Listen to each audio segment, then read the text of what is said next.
Hey everyone, thanks for joining. Today I am speaking with Keri Smith. Keri is, according to herself, an ex-SJW, and she hosts a podcast called, or co-hosts a podcast called The Unsafe Space, and she also founded Civility Dinners, which sounds like a really cool idea. You should check it out. Hey Keri, thanks for coming on. Thanks, Obaid. Thanks for having me. So I read your Are you? article. Sorry, go ahead. You're saying something? I was going to say, do you have a cold? No, it's okay. It's Montreal and it's winter, and Ah, I got back in from outside about 20 minutes ago, but I can go out for 5 minutes and I come in and my nose will run for about an hour. It's annoying. ah. So, Well, here in Texas, where I'm at, everybody's sniffling as well because cedar fever, what they call cedar fever. So it's like an allergies thing that you get after you've lived here a few years.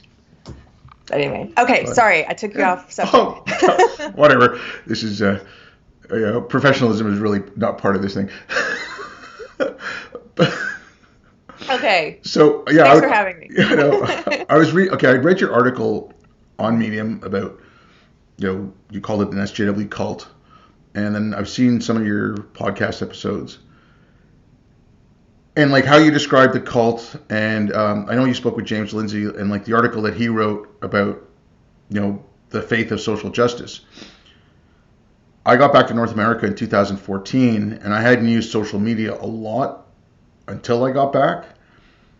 And that's the first thing I thought is like, when did we start having de facto blasphemy laws? So if you could talk a bit about that, and then we could just take it from there. Yeah, I so I call it my old ideology SJW, as you mentioned. And I just to address that quickly, it's the reason I use that term is because, well, first of all, we SJWs came up with that term, and we used to use it until we didn't like that the consensus seemed to be overwhelmingly against our belief system, and then it became like, oh, now it's a pejorative, don't use it. So first of all, I used it in a positive way back when, and then also because I think it's the term that I think that the greatest number of people know what I'm talking about when I use that term, but I'm happy to use if another term becomes more popular. I've seen James Lindsay, for example, and Helen Pluckrose use the term identitarian leftist, which seems to be more people are less offended by that. So that's sort of anyway. It's the same belief system I'm talking about. It's this idea that that it's somehow progressive or liberal to revert to this form of collectivism based around identity, based around what race you are, what sex you are, what sexuality, and that the best way to fight racism and sexism is to push this new leftist kind of racism and sexism, where you're still doing the same thing as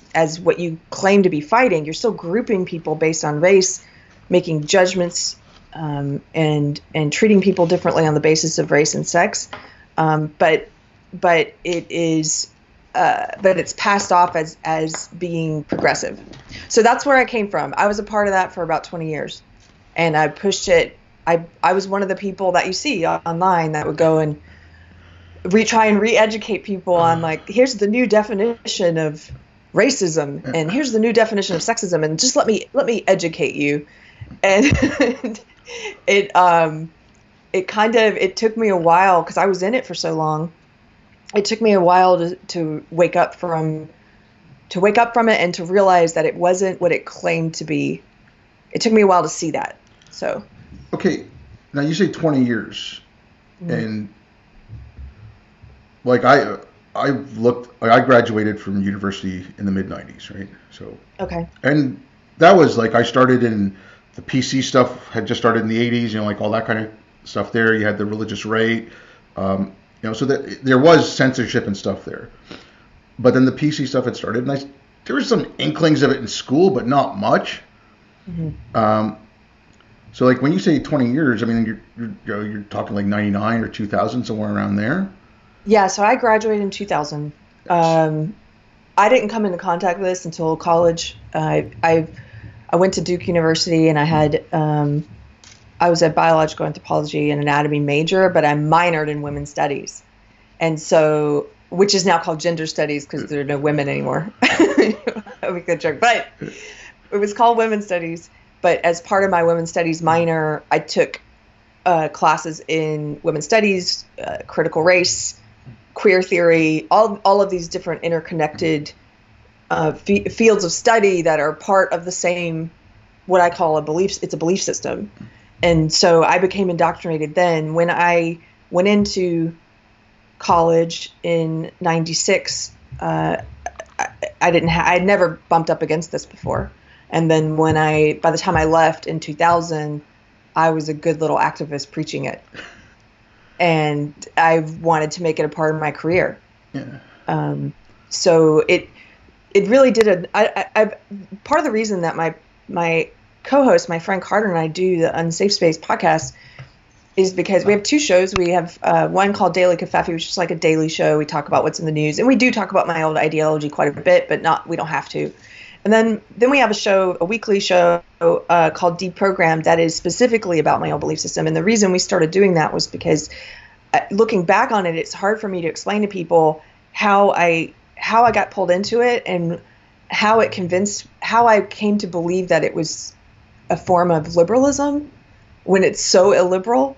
And then kind of how I woke up from it. There's so much there that when we first started the podcast a year ago, I was still trying to understand a lot of it.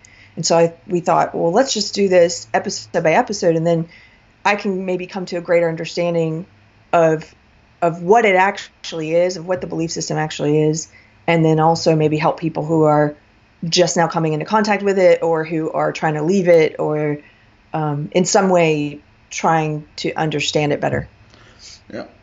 Like something you said there, in like 99 or 96 when you got into college and you're talking about the studies now. This is just me kind of like looking at some of the stuff from the outside, out of school. I'm not an academic or anything like that. And so this might be a complete tinfoil hat theory, but I don't know. So like I looked at it, it was like around 2000, because the intersectionality paper was late 80s, early 90s that Kimberly Crenshaw did that. Then Bell, when he did his critical race theory, was also around like late 80s, something like that. So I just said, okay, this stuff started coming into universities. I know the postmodernism was there before, but like this kind of stuff started coming into universities in the 90s. So you had people graduating around 2000, and they would come in as interns in like government positions or junior entry level positions, and okay, you studied feminist studies or you studied race studies, so we're going to help you fight to tackle racism and whatever, because. And this is not me shitting on degrees and expertise, but you've got a degree, so you must know what you're talking about. So that gave them validation. And then, this stuff, like everything I've looked at it, everything I've read about it, it just feeds itself. So you have to, we need this office now. We need, this many administrators. We need I was speaking to a teacher yesterday who's saying that schools in poor neighborhoods, so Title I schools, are getting money for administrators, but they're not getting money for programs. That's so awful. Yeah, this is happening. That what grade is that? Is that he's a high school. Title I is, and I've only just started finding about this about last 6 months ago. It's I think it's a designation given to low income neighborhoods, so schools in those neighborhoods. So because I've been following this thing called Clear the Lists, and it's teachers basically making Amazon wish lists, asking for stuff, and it's amazing. Yeah. It's mainly U.S. There's some Canada, and they're asking for things like the one that strikes me the most, and I always harp on it, is pencil sharpeners. Like you can't put pencil sharpeners in classrooms, and you need another diversity trainer or something. Like, come on. Yeah. So that's amazing because it's also happening. I assumed and it was happening in elementary schools and high schools as well, but the college level for sure. I've been reading pieces about just these bloated diversity, equity, inclusion, non-bias departments, and where they'll have a staff of like 100 of these bureaucrats, of these administrators who are making good money, And where instead of going to tenured professors, instead of going to, or in the case of these Title I kids, instead of going to supplies and teachers and teacher salaries, it's like this bloat. They're sucking at the teat of of this of the student at the expense. It's at the expense of the students. This is one reason I was thinking, if we can figure out how to talk about this and point it out in the right way. This is an issue. There are a couple different issues where I think there's room for nonpartisan agreement on certain things. One of those is on certain kinds of like conservation of the, where you have hunters and fishermen agreeing with people on the left about conserving public lands, things like that. I think this is one of those potential areas where you could have people on the left and right coming together and saying, hey, wait a minute, this is a real problem that all this money is being, we talk about, on the left anyway, we talk about how expensive school is. Look at where some of the money's going. I think a lot of people on the left it hasn't been pointed out to them in the right way yet. But yeah, I mean, okay, there is, like you talk about the hunting and fishing, like hunters and fishers and people who want to conserve the environment. Just gotta pivot a little bit, like your civility dinners. There's another group, I don't know if you've heard of them, they're called Better Angels. And yes, somebody told me about them. Yeah, and it looks really interesting. It's the same kind of thing, and they'll get people, so we'll go back to the last election in the States, Trump voters and Clinton voters. But you get there and you don't talk politics. You just have dinner with, they'll have groups of like 15 to 20 people. You just have dinner, you talk about your kids, talk about whatever the football game the week before, anything like that. But just, I guess football might be a little divisive now ever since Kaepernick. But like it's just get the politics out of everything. Like politics has a place and it is important. But so you could sit down, because I used to hunt and I fish still, and I was living up in northern Canada. A lot of it's the Inuit to do a lot of subsistence hunting, and I have no problem with hunting, and most hunters I know want to preserve the environment. They don't want to ruin it. They're very careful about any trash they bring out there. Like I go camping or fishing with my friends. We bring plenty of garbage bags. We take care of everything. So yeah, I mean, like I like those. Yeah, I like finding those points of the points of agreement, or the places where, like a Venn diagram, where you can get some overlap and people are actually realize, oh, we have the common goal. And so those are interesting to me. Well, the Better Angels thing, we're kind of similar. We don't have to talk politics. We end up talking politics, but we also we've talked about parenting, God, religion. We have atheists who come. We have evangelicals. We have Clinton voters, Trump voters, non-voters, third-party voters, and it kind of just it's just sort of has been organic so far. I haven't done this sort of, here's the topic we're discussing today yet. We've just kind of let it flow. That's what's happened so far. Yeah, I mean, everything I've seen from the Better Angels, they don't force a topic. It's like, okay, today we're going to be talking about, whatever, fishing, right? But it is all organic. You just come in, but they're like, it's not, the whole point is, it's not like there's nothing forbidden, but the whole point is not to focus on the differences you've had in the voting. Right, it's focused on what's right. What brings you together. What brings you together? Yeah. I like that. And that's okay. You called it like sort of like a cult. I heard it described as a faith. I thought of it as like blasphemy laws. But the more and more I read it, and even though, like I said, I'm not sure which paper came out first, Bell's paper or Crenshaw's paper. I'm not sure either. I look at it now like. So I'm going to make an analogy to Christianity. Intersectionality is Christianity. And then critical race theory, gender studies, queer theory, all that stuff is like, Catholic, Lutheran, Baptist. It's the different flavors, because they all kind of, they go back to the intersectionality, like where they intersect, but then they use their specific variations of it, right? So, I mean, that's kind of like how I'm looking at it now. I'm kind of trying to, like, how I'm going to, if I try to explain it to someone, say, like, you can go back to intersectionality, look at how that works. And these things bring up important issues. Like intersectionality, the original paper and what Crenshaw was talking about, there is an issue there. They found a loophole to be sexist and racist towards, black women and women of color. And so there is that was a problem. She pointed it out. But, again, I can't attribute any, intent or anything to her, but the way I'm reading the critiques of it now, she purposely went in and took in postmodernism, and she took in, critical race theory stuff, and she wanted to pivot it that way. But again, when I look at her paper and then the stuff afterwards, I can't say that I'm ascribing that to her exactly, because like I said, and even critical race theory, you want to talk about problems with race, it's important, but I think it's the worst possible way to do it right now. Yeah. So the way I describe it to people, I'm trying to get better at defining my old ideology in a nutshell for laymen, like for normies, for people who are just coming in contact with it, right? And because you can throw around words like postmodernism and Marxism, and then people I know feel lost, and I used to feel lost. See, a lot of the people who subscribe to it and who preach it don't have a good historical knowledge. They don't have a good foundation or framework to understand what it is. I didn't know what I couldn't define Marxism. So how could I know that what I was speaking was a form of Marxism, like that had evolved to be about identity? And so sometimes when I try to describe it in a nutshell, I would say it's this. It is a belief system that claims that the best way to look at the world is as a competition between groups for power. And those groups are defined by identity, like your race, your sex, your sexuality.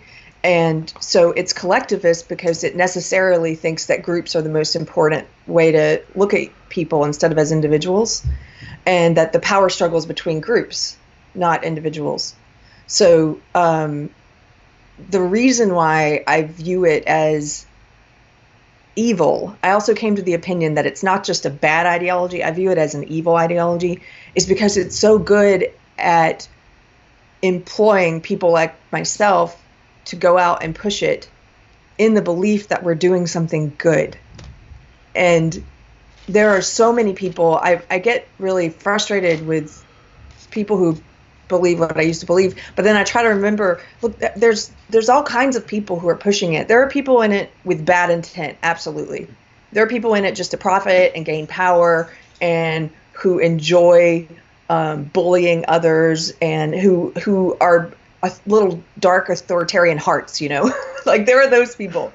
But then there are also some people with good intent who truly, I may find them annoying as hell, but they believe that this is the way to end racism or sexism, is to preach this stuff. And so those are the people that I try to keep in mind when I get this lie. Sometimes I'm like, wait a minute, I have a lack of empathy lately. I need to remember it's not all the one kind of person. These other people, like, I truly believe that I was doing something good when I was doing it, and like you said, it is like a religion. It gives you, in my case, it filled that hole for purpose and meaning. It gives you a sense of purpose and meaning. And you can see that, I see that manifest sometimes in very dark ways. Like lately I've been noticing how people in my old belief system tend to want the worst thing possible to be true. so they have a purpose to fight against it. Like if they found out that Jussie Smollett was lying about the hate crime, that it was a hoax, it's almost like they wished it was true. They wanted this dark version of the world to be real because it gives them identity and meaning to fight against it. And so they don't like learning that. Like, I had friends who were online who still haven't unfriended me. I have a few who haven't unfriended me who are still in that echo chamber. And it was almost as if this whole thing with Trump and Iran, like, they wanted a war. They were like talking about World War III and everything. And then when it looked like it wasn't heading that way, I felt like, should I send them condolence flowers? Like, they seem really upset that it's not escalating to a point where they can, I don't know. No, but I mean, okay, like critical race theory, because, okay, we want to fight racism. And like what you're saying, okay, you thought you were doing good. I don't know if you read Kindly Inquisitors, the book by Jonathan Rauch. No, I haven't. Okay. Excellent book. I only read it. I only heard about it last year, and I read it last year. But it came out in '93, and he talked about the Christian right, and he talked about the Ayatollahs in Iran because the fatwa against Salman Rushdie had just come out. You know, and then he said, okay, our biggest problem is authoritarianism, and he called Enlightenment liberal science. So he said liberal science has two. It has an authoritarian attack on it, but there's two major forms. There's a fundamentalist form, which is the religious right, all that. Mm-hmm. And the other attack, he said, it's the humanitarian threat. And so he was showing cases in the early 90s of universities saying, okay, we have to ban this speech because we have to fight racism. We have to do this. And he's saying, this is the humanitarian threat to liberal science. So, I mean, the Enlightenment. And what you're talking about, like, I wanted to do good.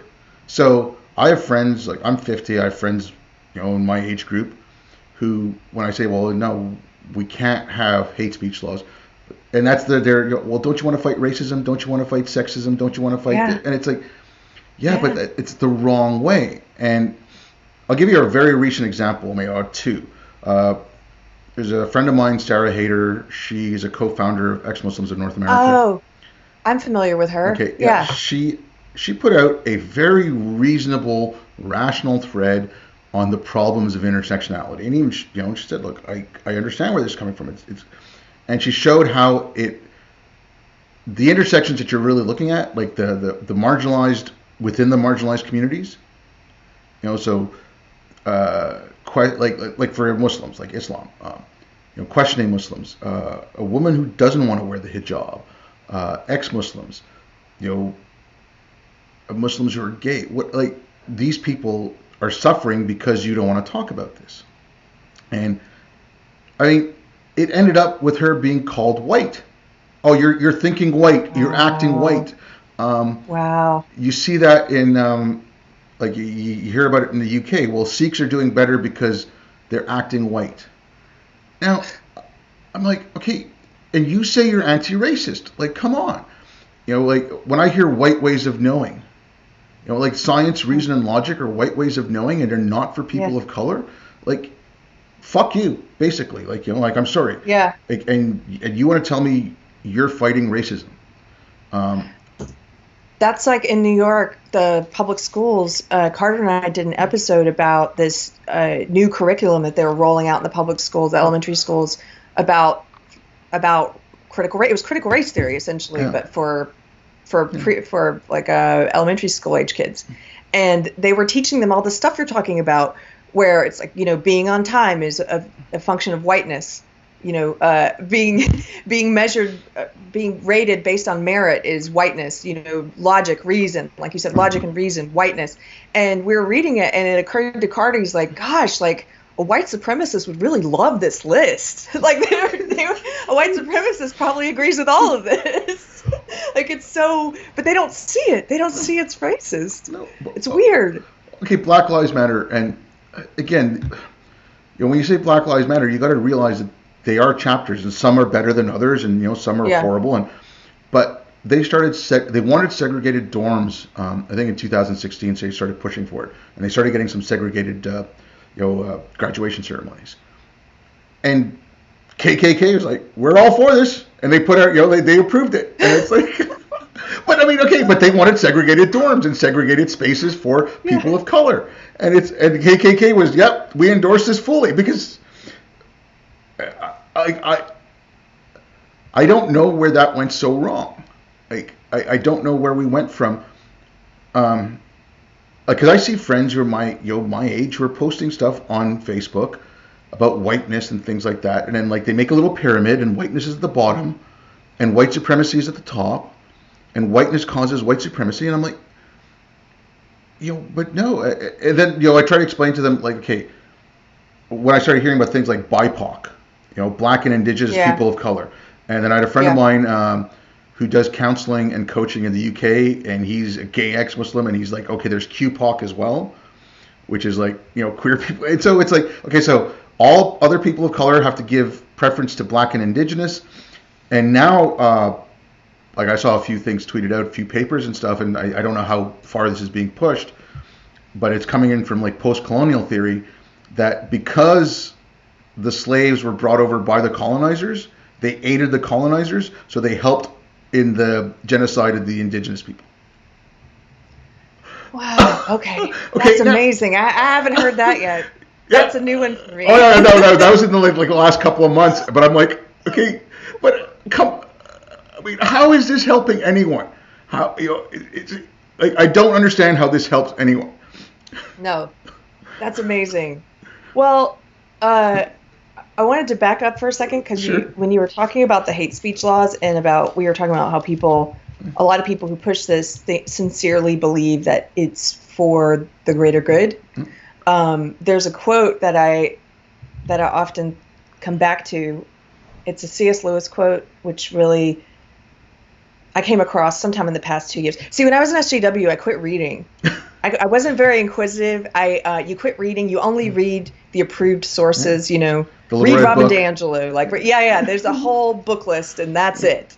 And you become incurious. You become you close off. The best way I can describe it is closing off my own brain. When I started leaving it, oh my gosh, all of a sudden it's like all this pent up just inquisitiveness for years. I'm like, I want to go back to school. I want to read this. I want to learn this, because I had been suppressing all of that. And so there's a lot of stuff that favorite quotes of mine and things I've read and they're all from within the past 2 years, a lot of them because for so long I wasn't reading anymore. And I used to read a lot when I was young, and I wasn't thinking on my own.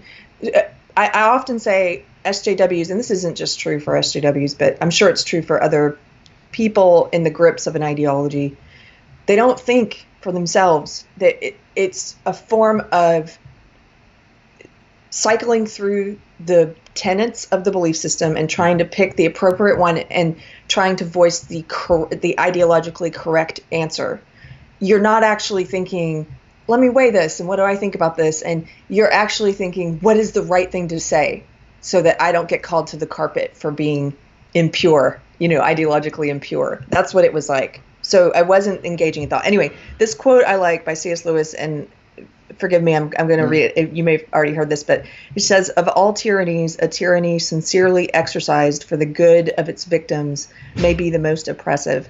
It would be better to live under robber barons than under omnipotent moral busybodies.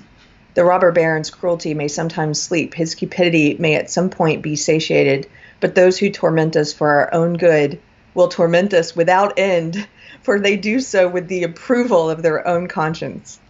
I'm like, yeah, no, that's it. Okay, but the religious, the faith-like aspects of all this stuff, right? Mm-hmm. As sick and as disgusting and as horrible as ISIS is, and I'm not saying ISIS is better than these people, but just this one little aspect, right? ISIS promises you heaven if you follow their rules. There is no redemption on the other side. Yeah. Like social justice or whatever does not have redemption. The work is never done. You're always fighting. You always have to engage with it. They're making me hate language. Like engage was a perfectly good word. Narrative was a perfectly good word. Now I hate them and I cringe when I hear them. Like problematic. Yeah. Problematic. Why did you take problematic from me? Or trigger. Like trigger. But they have no redemption. Like I can understand, okay, the promise of 72 virgins and a life in heaven, okay, for someone who's completely desperate or whatever, I can understand that as something to look forward to. I don't see the draw here. Like, okay, you want to do good, I get that. But they tell you from the start, you're never going to finish. You're always in sin. You're always... There's no grace. Yeah, there's no grace. There's no redemption. There's nothing. There's no salvation. I mean, all these other things promise you some sort of utopia, promise you something. This just promises you misery. You know what it promises you? Now, this is really great because you're causing me to think about if there is anything you're promised. So in this analogy to Christianity, they have the concept of original sin. That's your privilege.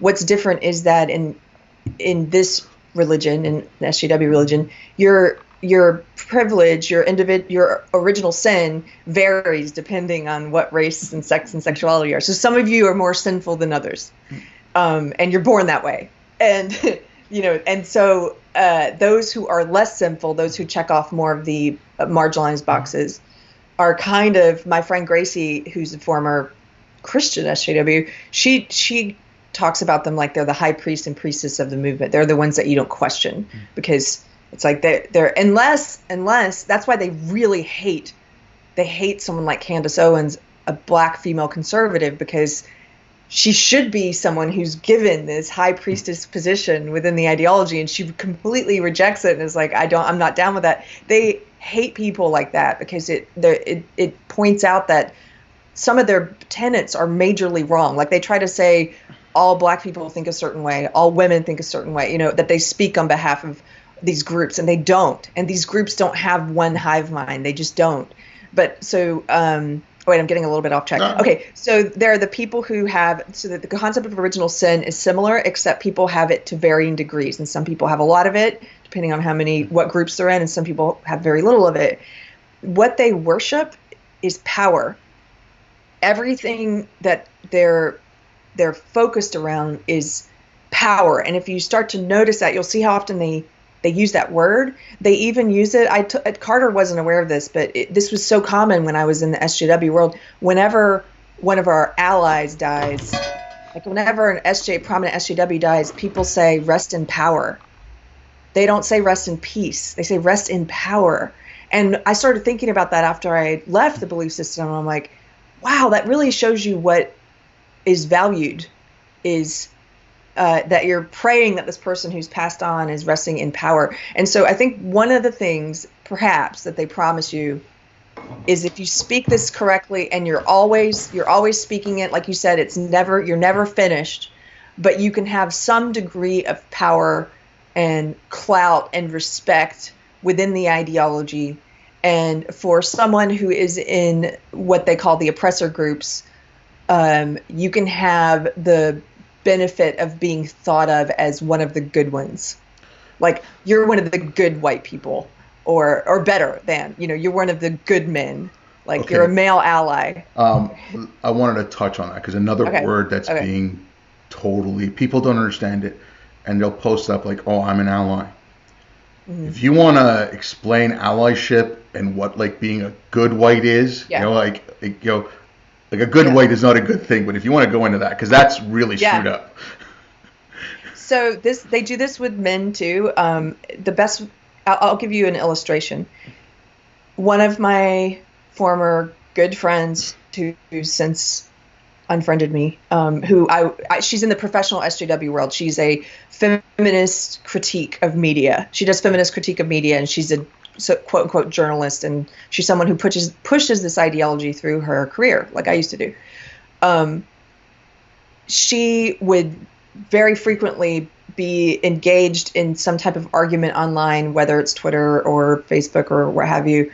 And if it was with a man, then she would call on her male allies to come in and attack this person. It's basically like, to show that you're a good male ally, you need to go and do this on my behalf, because I am a woman and I am marginalized and oppressed, and therefore they use this phrase, emotional labor. It's emotional labor for me to have to educate, they use the word educate, to have to educate a man about sexism. It's up to my male allies who I've already indoctrinated. I mean, educated, but yeah, it's up to my male allies to go in and do it on my behalf. And you see the same thing with race. There's a group on Facebook called White Nonsense Roundup, and it's a group of quote unquote good white allies. It's white people who you can, as a person of color, you can tag them if you're having an argument with a white person, and you can say, come in and do debate on my behalf, argue on my behalf, white allies. Tell these other white people why they're wrong, because I'm a person of color and it's too much emotional labor for me to have to educate white people on. But all of this is a way to, one, it's a way to avoid making an argument yourself, because you say, two of their favorite phrases are, it's emotional labor to do this. And it's not my job to educate you. They love to say that. It's a way to avoid defending their opinions. And then it's a way of controlling people, the people that are called allies. It's like you get them to do your bidding and you kind of step back, and it gives you a sense of power. Like if I call in men and it's like, go attack this man for me, and then sit back and like, haha, it's so weird. Well, but I mean, that's just it. Like, okay, to be an ally, you have to help. I mean, and ideally they'd like you to, step down and give your position to someone else who's more oppressed than you are. So however they figure out that matrix. But if you just talk about it, like, okay, you're supporting people, you're donating to causes, you're publicizing events, but you don't actively speak out about it, like, oh, you're a good white. You're trying to show that you're better, but you're not. And it's like, like all these things to me, it's like, I'm sorry, but again, like, how does this help anyone? Like, I'm worried about kids. Like, I'm worried about, I don't have kids, and I have a nephew and a niece. My niece is already in university. My nephew's still going through middle school. And I spoke to a friend of mine off Twitter. He's a psychologist. We talked about this, and I'm like, okay, if you're teaching this to kids, what you're talking about in New York City, look at the Seattle school districts K through 12 math curriculum. It's math curriculum taught through the lens of critical race theory. Yeah, math. Okay. Math. All right, it's nuts. There's another one from North Carolina. So like, there's 3 provinces in Canada that are teaching this. And I said, okay, I remember back in the 80s when the gangs were around, and then you had like the white supremacist groups and all that. And to counter that, it was, okay, they're looking after kids who are loners, kids who are disenfranchised, kids who feel attacked, kids who feel marginalized for whatever reason. If you're teaching kids this and you're indoctrinating them in this, you're getting a generation that's going to be disenfranchised, marginalized, and it's a smorgasbord for extremists of any type to come pick them up. And it's like, I'm really afraid. Like, I see a lot of pushback online to this stuff, but I'm so worried that it's already gotten into, I know it's gotten to HRs. I work for a government. I know it's gotten to the governments. It's in schools. It's gone in corporations. Even if there's pushback online, it's going to take a while to bring this back around. So if you have a generation that's growing up like this, that's being taught like this, like the overcorrection on the other side. Like you brought up Candace Owens. Now, I think she's like red, as far as I'm concerned, like, the red pilled or woke, mm-hmm. like the woke SJWs or the red pill on red. They're the exact same people. They just have a different focus. I don't like Candace Owens when she gets on and she does her stupid little things about, oh, abortion is by the Democrats because they want to do a black genocide.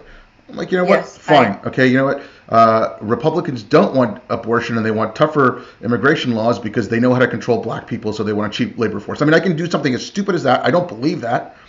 I agree. Candace Owens is not, like, yes, she goes to show that black people don't all think the same, but I would prefer, and people want to listen to her. She has her show. I do whatever you want. I just don't give her credence. But someone like Coleman Hughes.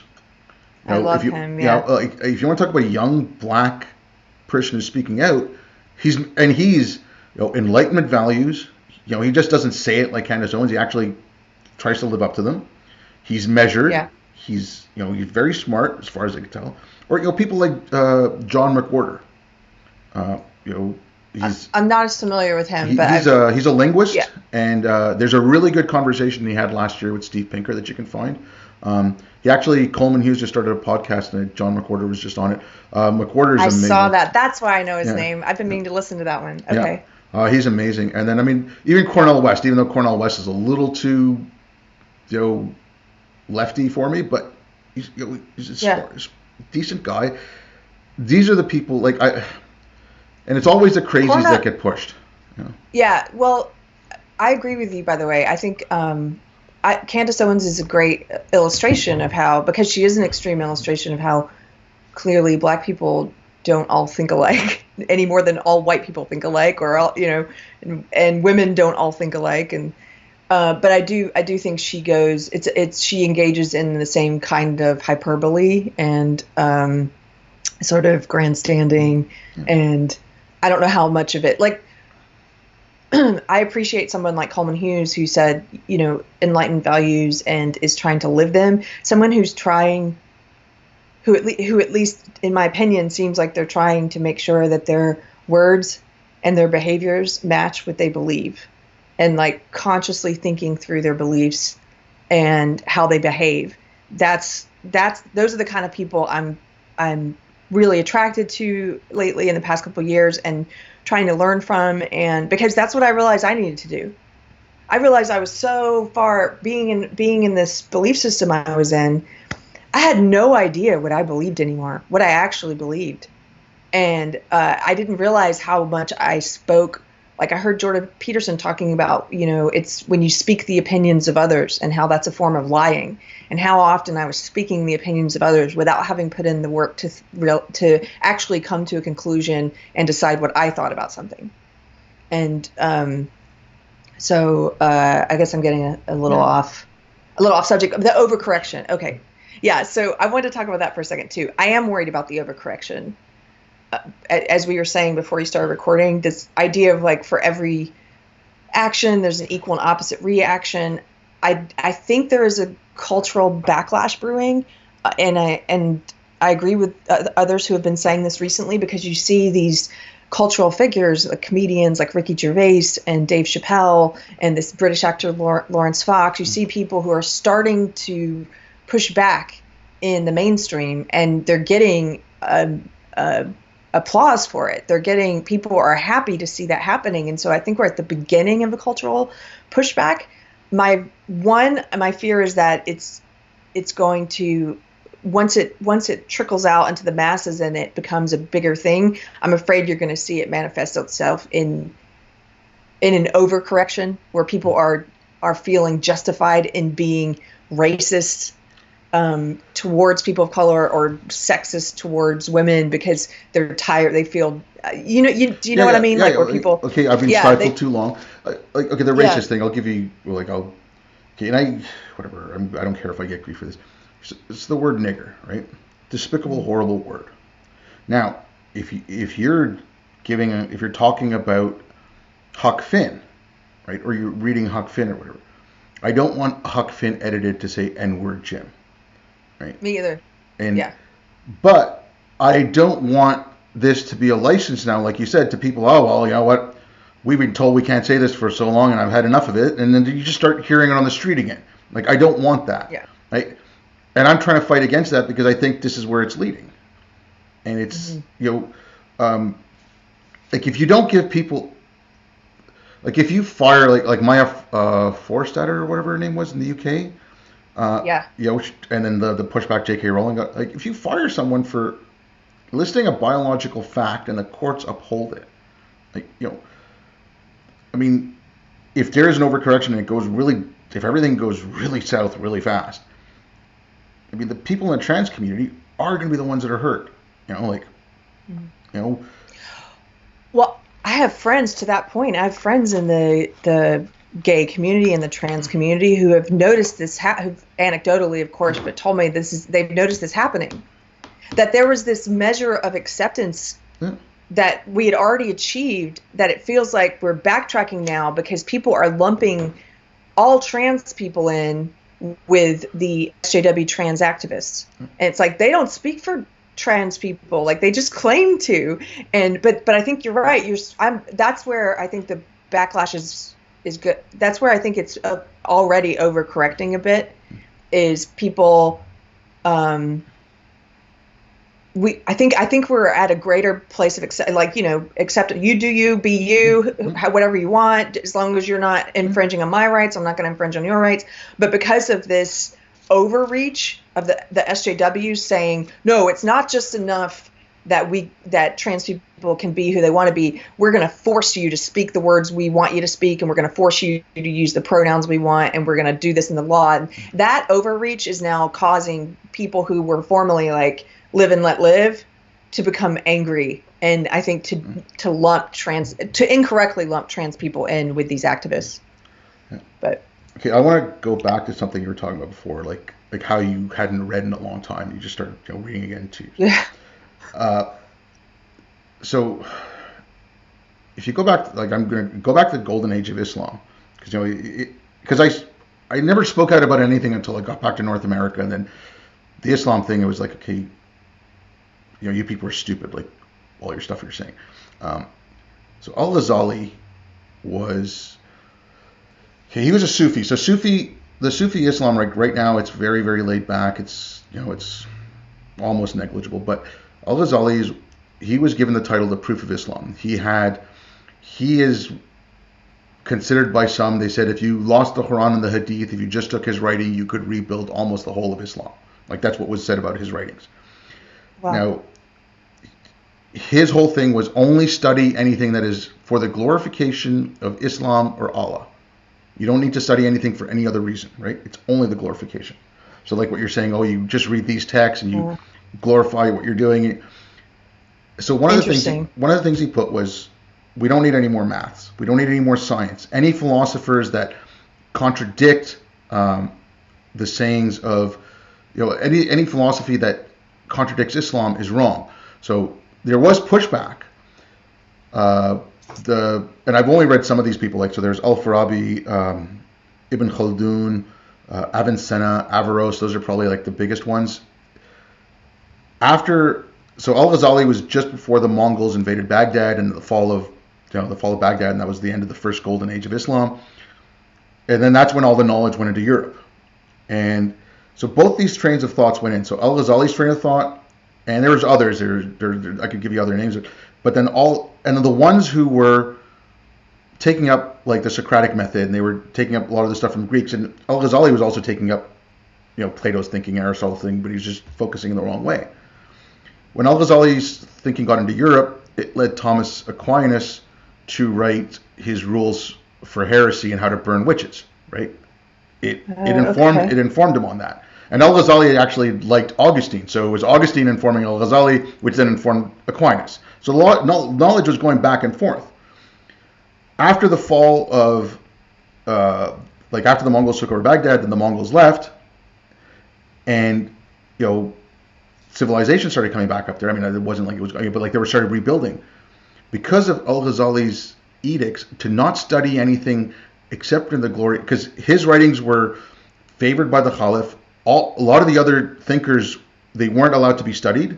So if you go to the Middle East, thinkers from their own history, the people say, the white man you're only listening. Okay, students of philosophy in the Middle East who want to study philosophers in the Middle East are denied by their own governments the thinking that helped bring the Enlightenment to Europe. I'm not saying it's the only stuff, right? So these people, both these people, like Averroes and Avicenna, people quote them in Europe all the time. They're known, and these people did all this great stuff. They're not studied in the Middle East. So if you look at the Middle East, for 1,000 years, you've only had one kind of study. You've had people, for 1,000 years, you've had control of what could be studied, what's allowed to be studied. And look at the condition of the Middle East. And I mean, people are going to start throwing in the foreign policies and this and that, but no one would have gone in for oil anyways, and these would have still been backwards countries that hadn't come out of, the 1700s. That's about as far as they would have advanced, because the education wasn't there. I mean, there was I think in the 1800s, the Wahhabists, the Wahhab was kind of like the Reformation for Islam, go back to the original text. They wanted to get rid of automobiles. They wanted to get rid of, they didn't want to have firearms. They didn't want any advancements, right? They said, get rid of all this stuff. We want Islam to be, because there's a thing in Islam called bid'ah. There's no innovation in the faith. So they took it to be no innovation, right? Wow, okay. So when you were talking about, I went back to reading and this, because, it just stultifies. I mean, it had it for 1,000 years. Why are there only 2 Nobel Prize winners that are Muslim? In the sciences. Why? Why? The people who did. I mean, they did a lot of work with optics. You listen to Neil deGrasse Tyson. 2/3 of the stars that have names have Arabic names, because there was a study there, and dried up.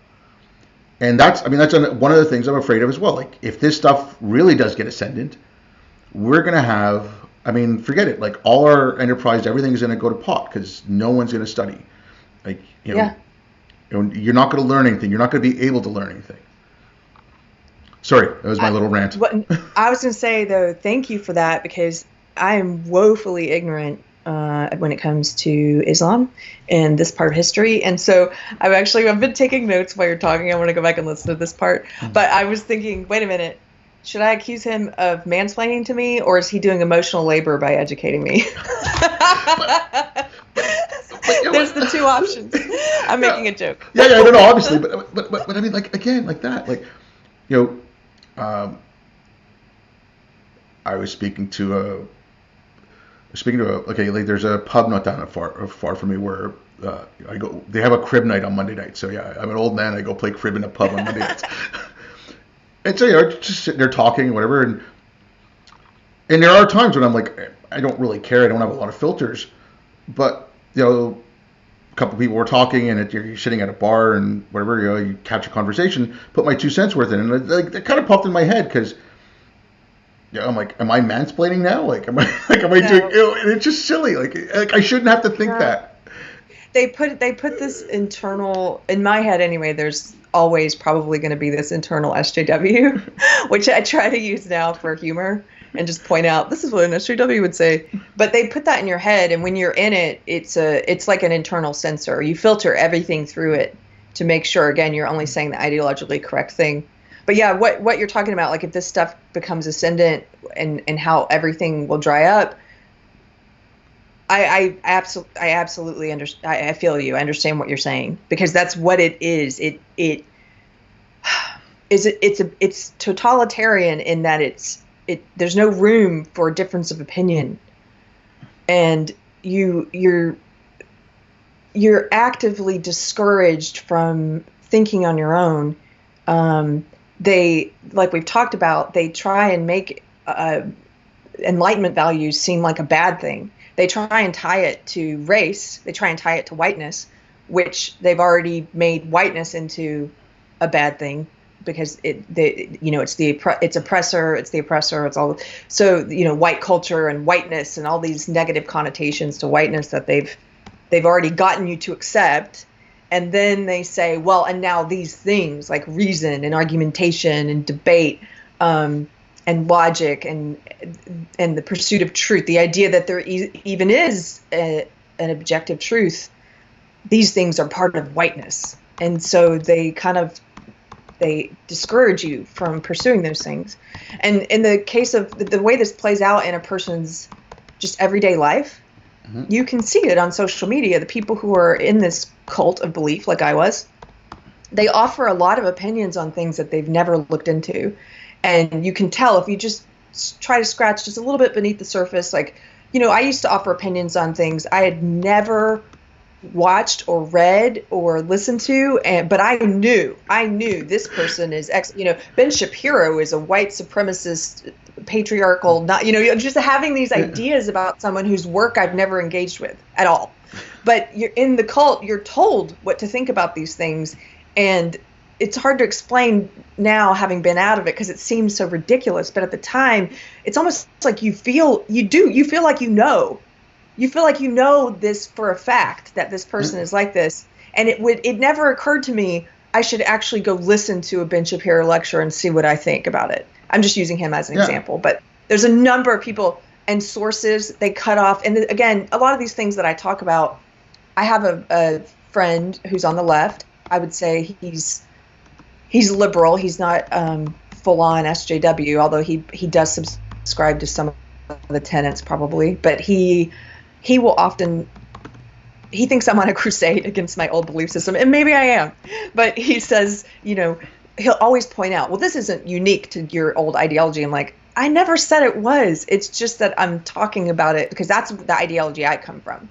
So that's what I know, and that's what I can critique. And these things may not be unique to it, but they're definitely identifying factors of what I would say is like a cult-like belief system. The fact that you're cut off from other knowledge. You're cut off from people. You're supposed to cut people out of your life. That's like a cult. Oh, totally. Yeah. And it's insane. But I mean, like, again, some of these things, like you say, like, science and reason and logic is a white way of knowing, right? Free speech is for white supremacy. Here, if you get that, like, I'll give you a couple of quotes here. This is one's from Plato, and he goes, "Who is unable to count 1, 2, 3, or to distinguish odd and even numbers, or is unable to count at all, or reckon night and day, who is totally unacquainted with the revolution of the sun and the moon and other stars, all free men, I conceive, should learn as much of these branches of knowledge as every other child in Egypt is taught." So, okay, when he learns the alphabet in that country, arithmetical games have been invented for the use of mere children, which they learn as pleasure and amusement. I have, late in life, heard with amazement of our ignorance in these matters. To me, we appear to be more like pigs than men, and I'm quite ashamed not only of myself, but of all Greeks. Now, this is a Greek, okay, Plato, Greek, so whatever, if it's white, I don't know how you want to describe Greek. He's talking about Egyptians, right? He's talking about them with mathematics, and he's saying the Greeks are like pigs and they're men. So, I mean, he was admiring what was going on in Egypt. So for these asshats to tell me that it's a white way of knowing and it's invented by the colonizer, no. The free speech argument. There's his name is Ibn al-Haytham, and he wrote this in like about 1000 AD, so 800 years roughly before Mill, and it's kind of the same thing as Mill, like he that only knows his side of the argument knows little of that. So what he says is, the seeker after the truth is not one who studies the writings of the ancients and following his natural disposition puts his trust in them, but rather the one who suspects his faith in them, questions what he gathers from them, and the one who submits to argument and demonstration and not the sayings of human beings, whose nature is fraught with all kinds of imperfection and deficiency. Thus the duty of the man who investigates the writing of scientists, if learning the truth is his goal, is to make himself an enemy of all that he reads, and applying his mind to the core and margins of its contents, attack it from every side. He should also suspect himself as he performs his critical examination of it, so that he may avoid falling into either prejudice or leniency. And like I said, again, this is from over 1,000 years ago. There was no European colonization. Wow. There was none of that shit. This was writings from his name is Ibn al-Haytham. So Ibn is just like a title. It's IBN. And al-Haytham is Al-Haytham. And again, he was one of these people from the golden age of Islam. And this is stuff going back from about the 800s to about the from about 850 to 1150, let's just say roughly.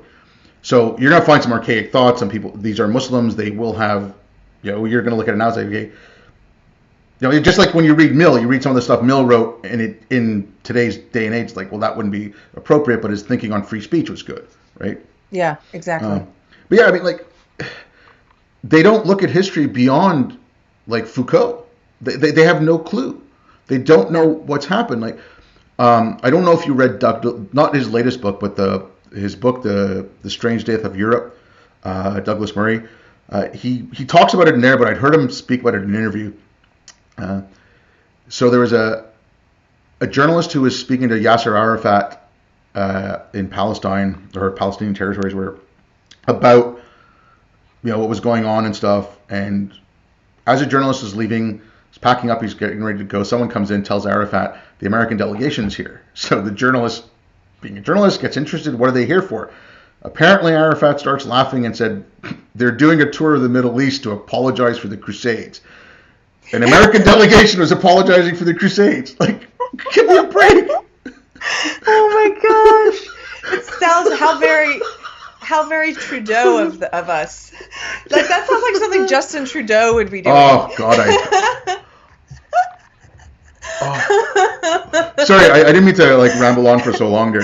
No, that makes me laugh. Oh my gosh, no, I haven't read that book yet. We have a I'll plug this since you mentioned the book. We have a book club for Unsafe Space, which has been really fun. We do like once a month we read a book together, and then we have people who listen to the podcast come and discuss it with us. And so this month's book is we're doing fiction. We're doing Bradbury's Fahrenheit 451, but next month we're going to do Douglas Murray, the new one. Okay. And I'm very excited about it. So anyway, just if you want to join the book club, join. You can have discussions with us.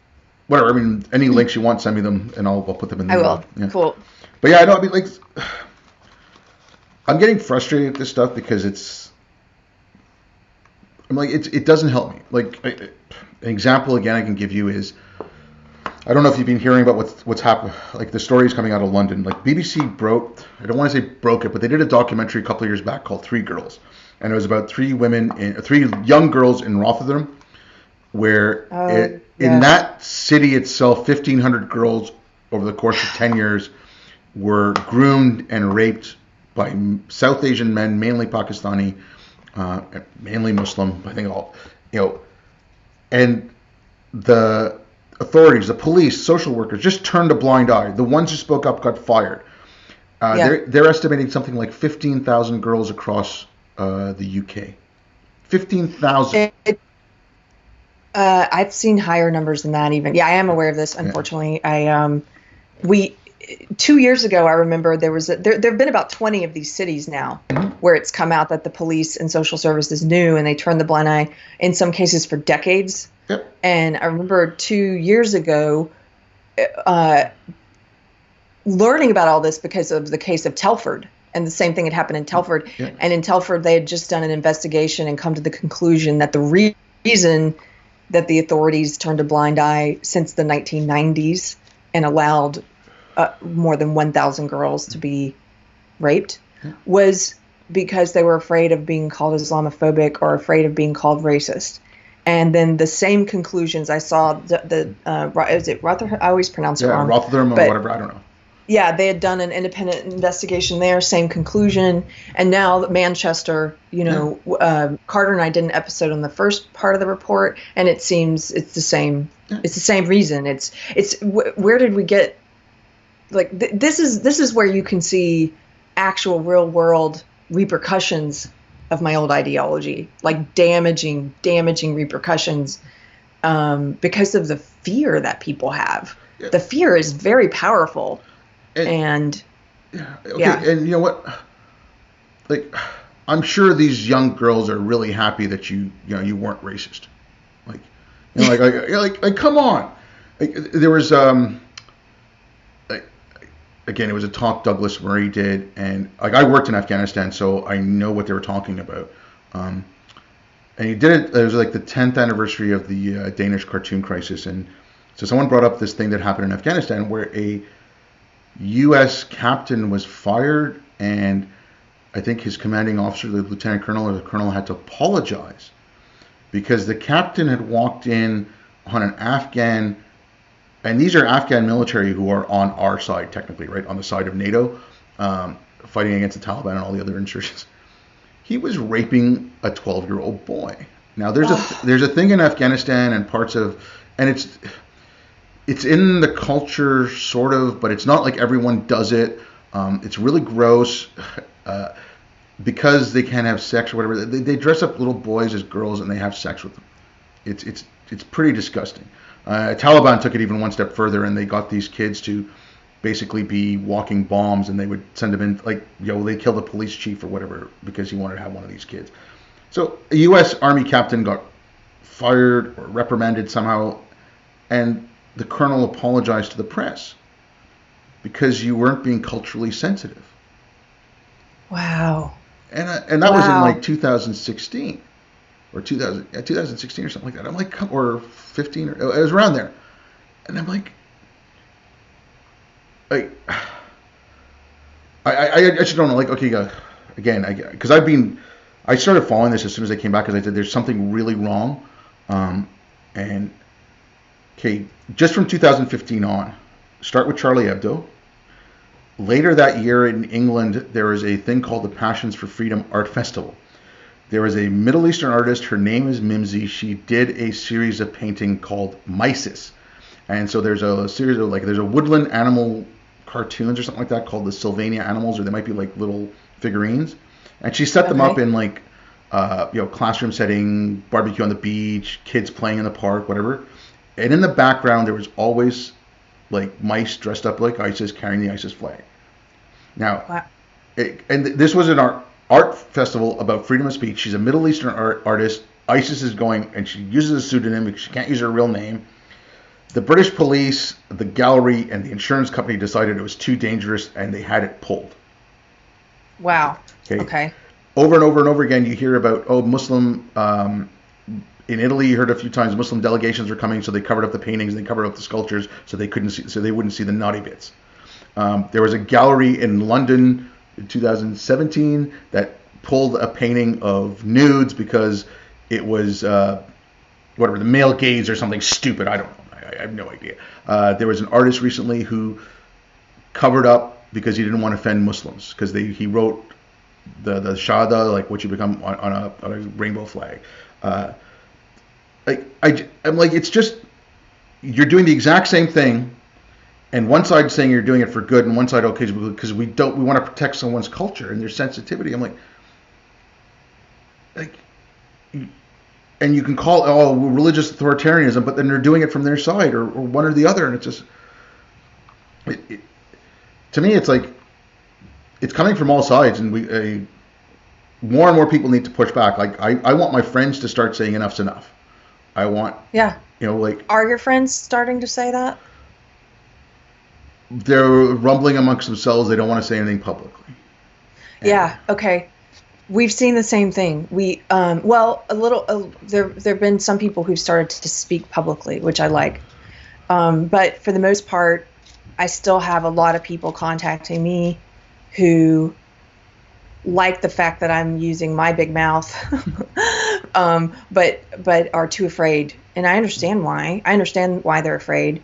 But I really hope, it's like, the more people that speak up in whatever small way you can. You don't have to do a podcast, but you can speak when something happens at the workplace, or at your kid's school. And the more people that speak, the less fear there will be, because then you hear someone else talking. I talked with a friend yesterday who he was telling me about. So I have this friend in Brooklyn who has a 4-year-old daughter who they got an email. The parents got an email from the teacher, for this pre-K teacher, and it was 7-8 paragraphs long. It was something crazy, and it was all about how they're going to be teaching for the month of February this Black Lives Matter curriculum. And like you said, that can mean any number of things. There are better, some chapters are better than others. But what they meant when she broke it down was, it was basically, they're teaching 4-year-olds my old ideology. That's what they're teaching. And there's a whole section in there, and you can be choosing your own gender and transgender stuff. And it's like, well, how does that relate to Black Lives Matter? But I understand why it's in there, because it's all the same. Like you said, it's intersectionality is the umbrella that all this stuff is under. So anyway, this is for 4-year-olds. And so I talked about it on the podcast a little bit. And then I spoke with another friend here in Austin who was telling me about how 4 or 5 years ago, he and some other parents were invited to, it sounded like something good. It was like, come and learn this new method of teaching your children. And they were in someone's living room, and there's a woman talking about how Disney, and at the time, I think maybe he didn't know as much about my belief system. They were talking about how Disney is the enemy because it programs young children into thinking that into being heterosexist, into being part of this cis heteropatriarchy, right? And so they had done research, and they had done this research in the Austin school district, and they found, and she was saying this as if it was a positive thing. She was saying, we have to get them by the time they're 4. If we don't get them by the time they're 4, it's harder to reprogram them, essentially. And she was saying, so they had done these studies in the Austin school district where they had taken 4-year-olds and they had given them pictures and said, put these in good pairs. And 99% of the kids put them in male and female pairs. Like, this is a good pair, this is a good pair, 4-year-olds. And she said, once we've done our programming, we're happy to say like 60% of these kids are now putting them in homosexual or gay pairs, right? Now, not that I have anything against gay people. Again, when you talk about this stuff, they immediately want to call you something. I don't, It's just that why are you shouldn't have to quantify children? It like that. Sorry, you shouldn't have and to. You shouldn't have to. You shouldn't have to. Exactly. Why are you trying to reprogram children at 4? And she was saying we have to reach them before they're 5 to have this result. And my friend was saying, this was 4 or 5 years ago, and this is in all the schools now in Austin. And I'm like, yeah, absolutely it is. But he was afraid of saying anything, for understandably. And a lot of parents they're coming into contact with this stuff, and they're hearing about, they're what I call normies. They have jobs, they have kids, they have multiple responsibilities. They don't have time to talk about this the way that you and I are, and to really get into it and figure out what it is. And they're at a PTA meeting, and they're being told, this is good, this is anti-bullying, and it's about combating racism, and it's about diversity. And nobody has the time to, they maybe have a gut feeling that something's off, but they don't have the time to really get into it and say, what is this? And realize, no, this is an ideology that they're brainwashing my children with at the age of 4. And so I'm on a bit of a rant here, but like you, I'm also worried about kids. And I want to, we've kind of had some very beginnings of some rumblings and discussions about maybe creating something on Unsafe Space or elsewhere that's a resource for parents who are afraid to find other parents, retain their, stay anonymous. You don't have to put your name to stuff, but just try and connect with other parents, learn how they're pushing back, learn more about what this belief system is.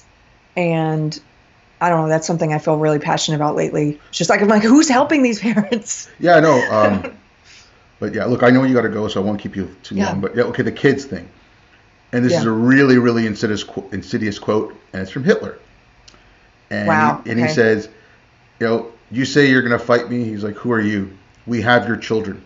You're going to die off. We'll train your kids. I mean, I'm paraphrasing it very loosely, but he basically said, I don't care if you're going to resist me. We got your kids. We're going to train your kids. Right? Wow. And there was a really stupid thing on YouTube just around the time of the Trump election. Some guy went to some, far left progressive rally and just started reading Hitler quotes, and the whole rally was cheering him. I saw that. They loved what he had to say. Well, so there's anybody who's interested, there's this this Christian writer who we interviewed. He's from Ghana. No, he's not. He's Canadian. I think he moved to Canada when he was 3 or something. His name's Samuel Say. I don't know if you're familiar with him, but he did an essay that people should look up. It's called, I'm going to mangle the name, but it's loosely something like, social justice is a threat to the gospel. And he's writing about it from a Christian perspective, because this ideology is also infiltrating the church. It's not just in the schools, right? It's infiltrating Islam too. Yeah, Islam, I believe it. And so he was saying, he actually quoted Hitler in it, and it was Hitler talking about social justice. And like you said, the whole quote was something that SJWs would totally applaud. The kind of thing, you guys, wake up, wake up. Oh yeah, I mean, anyway, it's like the thing James Lindsay and Helen Pluckrose, Peter Boghossian did, right? They took Mein Kampf and they replaced, Jew with white male. Got it published. Yes. Yes. Oh look, my gosh. I know you got to go, but thank you very much. Okay. If you want to let people know where they can find you, and like I said, send me any link. I'll post it in the description. I will. And so you guys can check us out at unsafespace.com. We do 2 podcasts. We do the Daily Kefefi podcast, and we do Deprogrammed, which is specifically about my old SJW ideology. And then you can also check out Civility Dinners. I think it's civilitydinners.org. I got the .org. You paid the extra. No, I think I have the No, I have the .com. Civilitydinners.com. You can see how often I go to the website. Anyway, thank you so much, Ovaid, for having me on. I would love to talk to you again. I'd love to have you on our show if you do that. Feel free. Just reach out anytime. All right. Awesome. Thanks everyone for listening. We'll be back.